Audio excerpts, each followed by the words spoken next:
ఒకప్పుడు గల్ఫ్ కంట్రీస్కి పోవడానికి ఏజెంట్ల చేతుల్లో మోసపోయేది.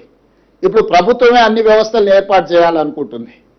ప్రభుత్వం ఎవరైతే గల్ఫ్ వెళ్ళాలనుకుంటారో వాళ్ళ పాస్పోర్ట్ నుంచి వాళ్ళ ట్రైనింగ్ వరకు అవసరమైతే స్కిల్ యూనివర్సిటీలో వాళ్ళకి 6 నెలలు డ్రైవర్ కానీ కన్స్ట్రక్షన్ లేబర్ కానీ ఇతర ఏవేవి అయితే మిడిల్ ఈస్ట్ కంట్రీలో మన ఉత్తర తెలంగాణ నుంచి వెళ్ళే వాళ్ళు ఉన్నారో వాళ్ళకి శిక్షణను ఇవ్వాలని ఒక ఆలోచన చేస్తున్నాం. శిక్షణతో పాటు వాళ్ళకి పాస్పోర్ట్కి అవసరమైన సహకారం, అప్లికేషన్ ఎట్లా పెట్టుకోవాలి, పోలీసు వెరిఫికేషన్ ఎట్లా చేయించుకోవాలా, వాళ్ళకి సంబంధించిన వివరాలు ఏ విధంగా పొందుపరిచి పాస్పోర్ట్ తీసుకోవాలి, ఈ సాంకేతిక నైపుణ్యం శిక్షణ పొందిన వాళ్ళు మా దగ్గర ఉండని ఆయా దేశాలలో ఉన్న కంపెనీలకు కమ్యూనికేట్ చేసి ఆ దేశంలో ఎంత లేబర్ ఎలాంటి వాళ్ళ అవసరం ఉందో కూడా వాళ్ళ ఇండెంట్ వాళ్ళకి ఏం కావాలో తెప్పించుకొని ఆ ప్రకారం మనం ఇక్కడి నుంచి పంపిస్తే ఇక్కడి నుంచి వెళ్ళే కార్మికుడికి కనీస వేతనం వస్తుంది, ఉద్యోగ భద్రత ఉంటుంది, లైఫ్లో ఏదైనా ప్రమాదం జరిగితే ఇన్సూరెన్స్ లాంటి కవరేజ్ ఉంటాయి. ఆ కంపెనీలు వాళ్ళని ఏమైనా చేస్తే ప్రభుత్వం కూడా ఆ ప్రభుత్వంతో మాట్లాడి ఆ కార్మికునికి రక్షణ కల్పించడానికి అవకాశం ఉంటుంది. సో దీన్ని ఇన్స్టిట్యూషనలైజ్ చేయాలని మేము ఆలోచన చేస్తున్నాం. తొందరలోనే ఒక మంచి పాలసీతో ముందుకు వస్తాం. గతంలో గల్ఫ్ కార్మికులు చచ్చిపోతే శవాన్ని కూడా తెచ్చే అవకాశం లేకుండే అక్కడనే వదిలేసుకునే పరిస్థితి. కానీ గల్ఫ్లో చనిపోయిన కార్మికులకు 5 లక్షల రూపాయల బీమా ఇచ్చి వాళ్ళ కుటుంబ సభ్యుల దగ్గరికి ప్రమాదవశాత్తు ఎవరైనా చనిపోతే ఆ శవాన్ని తీసుకురావడమే కాకుండా దాన సంస్కారాల నుంచి ఒక 5 లక్షల రూపాయలు చనిపోయిన కార్మికుడు ఇచ్చే వ్యవస్థ మనం తీసుకొచ్చినాం. అట్లా చాలామంది కార్మిక కుటుంబాలకు ఈరోజు మనం సహాయాన్ని అందించినాం. కానీ ఆ దురదృష్టకరమైన పరిస్థితి ఎవరికి రావద్దు, ఏజెంట్ల చేతులు ఎవరు మోసపోవద్దు. గత 40-50 సంవత్సరాలుగా జగిత్యాల, కరీంనగర్, సిరిసిల్ల, కోరుట్ల ఈ ప్రాంతంలో పోయిన కార్మికులు చాలామంది ఏజెంట్ల చేతుల్లో మోసపోయిన వాళ్ళు ఉన్నారు. ఏజెంట్లు పడగలకెత్తారు, పెద్ద పెద్ద పదవులకు వచ్చారు. గల్ఫ్ ఏజెంట్లు ఏజెంట్లు బాగా పెద్ద అభివృద్ధి పదం వైపు పోయినారు, కానీ కార్మికులు మాత్రం నష్టపోతున్నారు. అందుకే ఏజెంట్ల చేతుల్లో మోసపోకుండా తెలంగాణ ప్రజల్ని కాపాడాలని ఈరోజు ఒక మంచి విధానంతో ముందుకు వస్తున్నాం. మీ అందరి సహకారం కూడా ఉండాలి. హలో, ఒక్క నిమిషం. మేము ఈ మధ్యకాలంలో స్కూల్ టీచర్లను కూడా ఇతర దేశాలకు పంపించినాం. మంచి ఎడ్యుకేషన్ విధానాలు ఎట్లున్నాయో మీరు చూసి రాపోండి అని. భవిష్యత్తులో ఏటీసీలో పనిచేసే వాళ్ళను, పాలిటెక్నిక్లో పనిచేసే వాళ్ళను, స్కిల్ యూనివర్సిటీలో పనిచేసే వాళ్ళను కూడా ఇతర దేశాలు ఏ విధంగా, ఇప్పుడు చైనా కానీ, జపాన్ కానీ, జర్మనీ కానీ, సౌత్ కొరియా కానీ, సింగపూర్ కానీ, వీళ్ళందరికీ ఎవరికి 80% ఇంగ్లీష్ రాదు, కానీ వాళ్ళు ప్రపంచాన్ని ఈరోజు శాసిస్తున్నారు. ప్రపంచాన్ని ఎందుకు శాసిస్తున్నారంటే సాంకేతిక నైపుణ్యం ఉన్నది, పరిశ్రమలు పెట్టినరు, ఉద్యోగ ఉపాధి అవకాశాలు కల్పించారు. ప్రపంచ అవసరాలన్నీ ఈ 4-5 దేశాలే తీరుస్తున్నాయి. అమెరికా కన్జ్యూమర్ కంట్రీనే, అమెరికాలో ఉత్పత్తి జరగదు. చైనాలోనో, జపాన్లోనో, జర్మనీలోనో, సౌత్ కొరియాలోనో, తైవాన్లోనో ఉత్పత్తి చేస్తే వస్తువులను వాటిని అమెరికా వినియోగిస్తుంది. అమెరికా సంస్థకు సంబంధించిన బ్రాండ్ మాత్రమే ఈ దేశాలకు అవసరం ఉంది. యాపిల్ అంటే అమెరికన్ బ్రాండ్. ఆ బ్రాండ్ తీసుకొచ్చి తైవాన్లోనో, చైనాలోనో, లేకపోతే హైదరాబాద్లో ఫాక్స్కాన్ తయారు చేస్తుంది.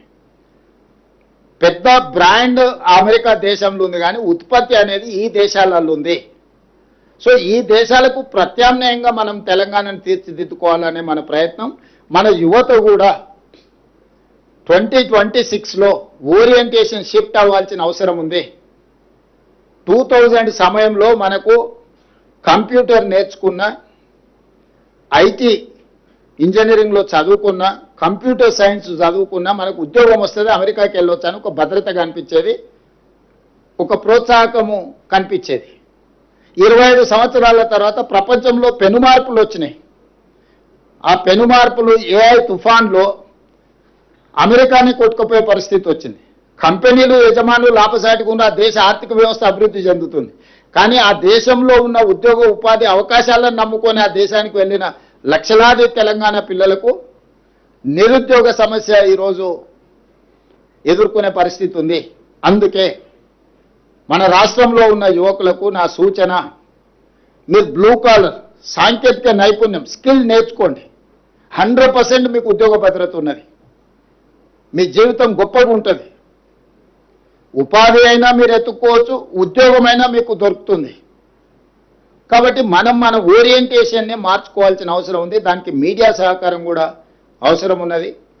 మీరందరూ కూడా ఈ వైపుగా కొంత అవగాహన కల్పించడానికి ప్రభుత్వం ఏవేవైతే నిర్ణయాలు తీసుకుంటుందో వాటిని కూడా ప్రచారంలో కల్పించక that is we have faculties మన టాటా నుంచి సపోర్ట్ ఉంది, ట్రైనర్స్ ట్రైనింగ్ ఇచ్చినాం.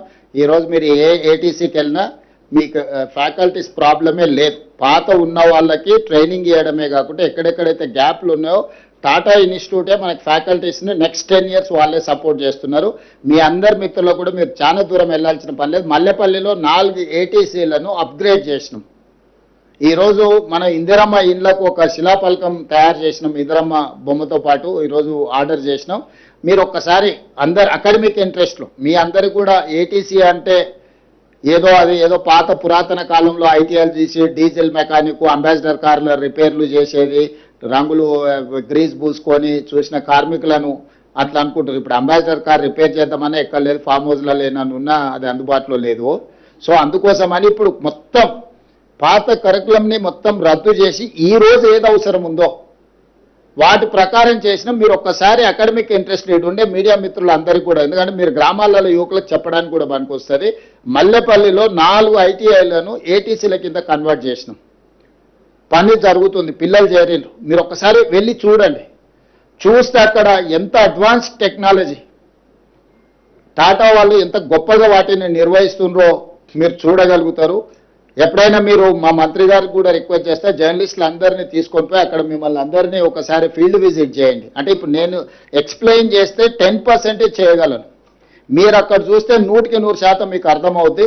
ఈ నెలాఖరు లోపల మా మంత్రి గారు మల్లెపల్లి ఈ 4 ఏటీసీల దగ్గర జర్నలిస్టులు అందరినీ కూడా వారు పర్సనల్గా తీసుకొని వెళ్ళి వారి శాఖ తరఫున మీ అందరికీ మొత్తం ఒక డెమో చూపిస్తారు. అక్కడ పిల్లలు ఏం నేర్చుకుంటున్నారు, వాళ్ళు ఎట్లా వాళ్ళకు ఉద్యోగ అవకాశాలు వస్తున్నాయి, స్కిల్ యూనివర్సిటీలో మనం ఎంతమంది ట్రైన్ ఇచ్చినాం, ఎంతమందికి ఉద్యోగాలు వచ్చినాయి, ఈ రెండింటిని వారు మీకు ఒకసారి కంప్లీట్గా ఒక ఫీల్డ్ విజిట్ క్షేత్రస్థాయి పర్యటన ఏర్పాటు చేస్తారు. మీరు వెళ్ళి చూసి వచ్చిన తర్వాత మళ్ళీ ఏదైనా విషయాలు ఉంటే అడగండి.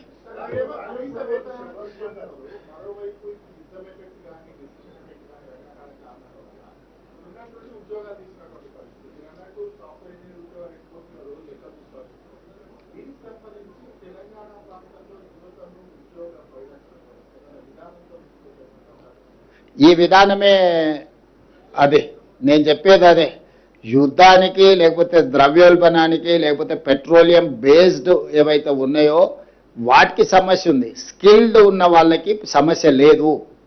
ఒక క్రైసిస్ వచ్చినప్పుడు క్రైసిస్ను ఖచ్చితంగా మనం అడ్రస్ చేయాల్సిందే, ఫేస్ చేయాల్సిందే. సో ఈరోజు మనం యుద్ధంలో ప్రత్యక్షంగా పాల్గొనకపోయినా పరోక్షంగా దాని ప్రభావం మన మీద ఉన్నది. దేశ ప్రజలందరూ దాన్ని ఎదుర్కోవాల్సిందే. కాకపోతే ప్రతిదీ రాజకీయ కోణంలో ప్రధానమంత్రి గారు మాట్లాడుతున్నారు, ఎన్నికలు ఉన్నంతసేపు ధరలు పెంచలేదు, ఈరోజు ఉన్న పలంగా ఎవ్రీడే పెట్రోలియం ధరలు పెంచుతున్నాడు. అంటే వారికి యుద్ధమైన ప్రజల యొక్క సమస్యలైనా రాజకీయ కోణంలోనే వారు చూస్తారు. మేము కార్మికుల కోణం చూస్తాం కాబట్టి ఈరోజు కార్మికుల యొక్క సంక్షేమం కోసం ఈరోజు ఈ నిర్ణయాలన్నీ తీసుకున్నాము.